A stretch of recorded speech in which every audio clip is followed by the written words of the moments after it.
सबसे पहले सुधीर चौधरी जी क्या कह रहे हैं इनको सुनिए, उसके बाद मैं आपसे बात करता हूं। जो अभिजीत दीप्ते हैं और उनके समर्थक हैं वो ये कहते हैं कि सरकार को हमसे बात करनी चाहिए। वो ये भी कहते हैं कि एक केंद्रीय मंत्री का, शिक्षा मंत्री का इस्तीफा वो मांग रहे हैं। लेकिन जिस प्रोटेस्ट में 300 लोग बैठे हों, 400 लोग बैठे हों, उस प्रोटेस्ट के आधार पर भारत जैसे 150 करोड़ के देश में अगर मंत्रियों को बदला जाने लगेगा, व्यवस्थाओं को बदला जाना लगेगा, तो फिर सरकार कैसे चलेगी। इस प्रकार 300, 400, 500 लोगों को इकट्ठा करना किसी के लिए कोई बड़ी बात नहीं है। और अगर ऐसा हुआ तो फिर तो देश भर में, गली गली में, हर नुक्कड़ पर 400। सर आपने बिल्कुल सही कहा, जनता को सोचने की जरूरत है, लेकिन किस बात पर? आपकी नजर भी पड़ी तो वो 300-400 पब्लिक पे नजर पड़ा कि कितना पब्लिक जंतर मंतर पे इकट्ठा होता है डेली।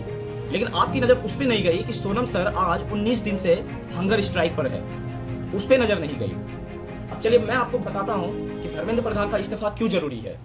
आप मुझे एक बात बताइए सुधीर सर, क्योंकि आपको काफी सारी जनता सुनती है, इसलिए आप मुझे एक बात बताइए कि जो 20 स्टूडेंट ने सुसाइड किया है उसका जिम्मेदार कौन है? एनटीए सही से एग्जाम नहीं करवा रही है, नहीं करवा पा रही है, उसका जिम्मेदार कौन है? उसकी रिस्पॉन्सिबिलिटी कौन लेगा? ये चीज आप भी बहुत अच्छे से जानते हैं कि ये सारी रिस्पॉन्सिबिलिटी एजुकेशन मिनिस्टर की होती है, ये आप भी अच्छे से जानते हैं।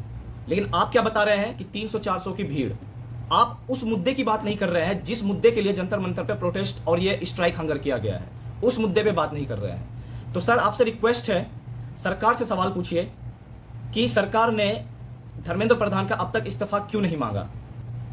और ये जायज मुद्दे हैं, ऐसा नहीं कि ऐसे हंगर स्ट्राइक हो रहा है और सोनम वांगचुक ये कह रहे हैं कि मुझे एजुकेशन मिनिस्टर बना दो। नहीं, सोनम वांगचुक हमारे और आपके लिए ही लड़ रहे हैं, हमारे और आपके लिए ही स्ट्राइक हंगर पे है। तो प्लीज आपसे रिक्वेस्ट है सुधीर सर कि सही मुद्दे को उठाएं और सरकार से सवाल पूछें, क्योंकि मीडिया स्ट्रीम को देश का चौथा स्तंभ कहा गया है। बाकी आप लोग इस बात से सहमत हैं तो वीडियो को ज्यादा से ज्यादा शेयर कीजिए।